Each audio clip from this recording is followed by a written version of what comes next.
The Raven by Edgar Allan Poe. Narrated by Jairus Amar. Once upon a midnight dreary, while I pondered, weak and weary, over many a quaint and curious volume of forgotten lore. While I nodded, nearly napping, suddenly there was a tapping, as of some one gently rapping at my chamber door. "'Tis some visitor," I muttered, tapping at my chamber door, only this and nothing more. Ah, distinctly I remember, it was in the bleak December, and each separate dying ember wrought its ghost upon the floor. Eagerly I wished the morrow, vainly I had sought to borrow from my books surcease of sorrow, sorrow for the lost Lenore, for the rare and radiant maiden whom the angels name Lenore, nameless here forevermore. And the silken, sad, uncertain rustling of each purple curtain thrilled me, filled me with fantastic terrors never felt before, so that now, to still the beating of my heart, I stood repeating, "'Tis some visitor entreating entrance at my chamber door, some late visitor entreating entrance at my chamber door. This it is, and nothing more." Presently my soul grew stronger, hesitating then no longer. "Sir," said I, "or madam, truly your forgiveness I implore, but the fact is I was napping, and so gently you came rapping, and so faintly you came tapping at my chamber door, that I scarce was sure I heard you. Here I opened wide the door, darkness there, and nothing more." Deep into that darkness peering, long I stood there wondering, fearing, doubting, dreaming dreams no mortal ever dared to dream before. But the silence was unbroken, and the darkness gave no token, and the only word there spoken was the whispered word, "Lenore." This I whispered, and an echo murmured back the word, "Lenore." Merely this and nothing more. Back into the chamber turning, all my soul within me burning, soon again I heard a tapping, somewhat louder than before. "Surely," said I, "surely that is something at my window lattice. Let me see then what thereat is, and this mystery explore. Let my heart be still a moment, and this mystery explore. 'Tis the wind, and nothing more." Open here I flung the shutter, when many a flirt and a flutter, in there stepped a stately raven of the saintly days of yore.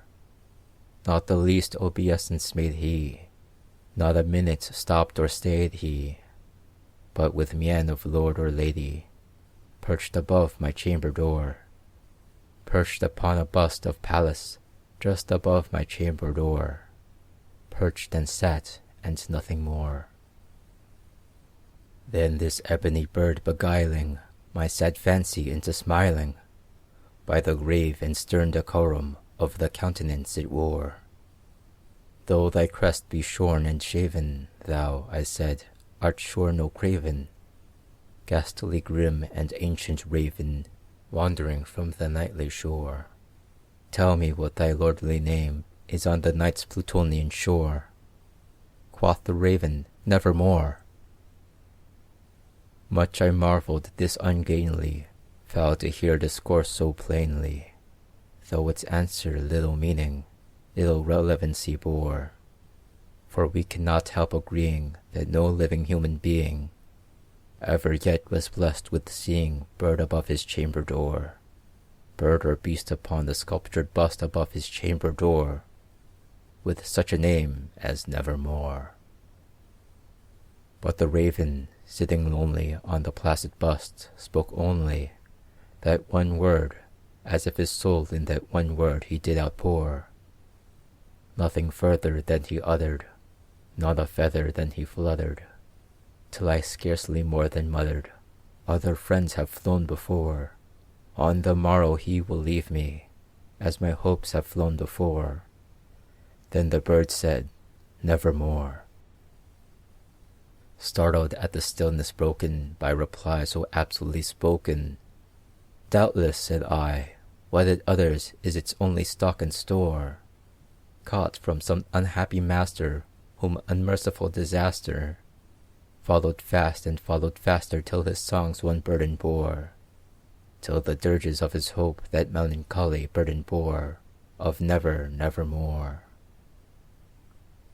But the raven still beguiling all my sad soul into smiling, straight I wheeled a cushioned seat in front of bird and bust and door.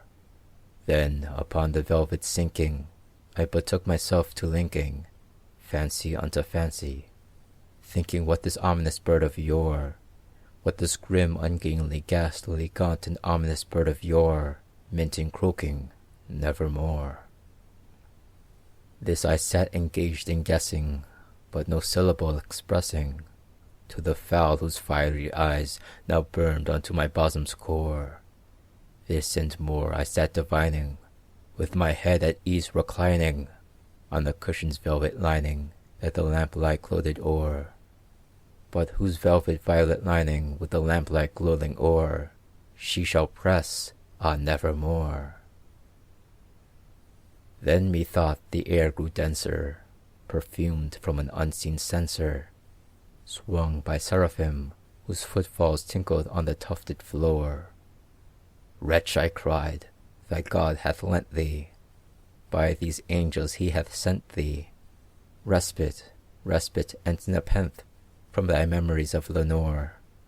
Quaff, oh quaff this kind nepenthe, and forget this lost Lenore, quoth the raven, nevermore.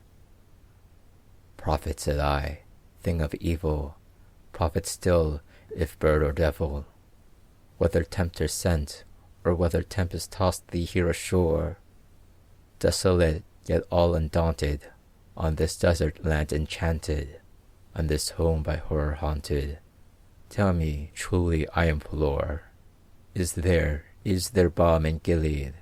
Tell me, I implore, quoth the raven, nevermore. Prophet, said I, thing of evil, prophet still if bird or devil, by that heaven that bends above us, by that God we both adore, tell this soul with sorrow laden if, within the distant Aidenn, it shall clasp a sainted maiden, whom the angels name Lenore, clasp a rare and radiant maiden, whom the angels name Lenore, quoth the raven, nevermore. Be that word our sign of parting, bird or fiend, I shrieked, upstarting, get thee back into the tempest and the night's Plutonian shore.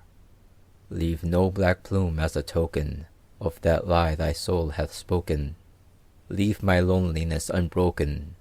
Quit the bust above my door. Take thy beak from out my heart, and take thy form from off my door, quoth the raven, nevermore. And the raven never flitting still is sitting, on the pallid bust of Pallas, just above my chamber door, and his eyes have all the seeming of a demon's that is dreaming, and the lamplight over him streaming throws his shadow on the floor, and my soul from out thy shadow that lies floating on the floor shall be lifted nevermore.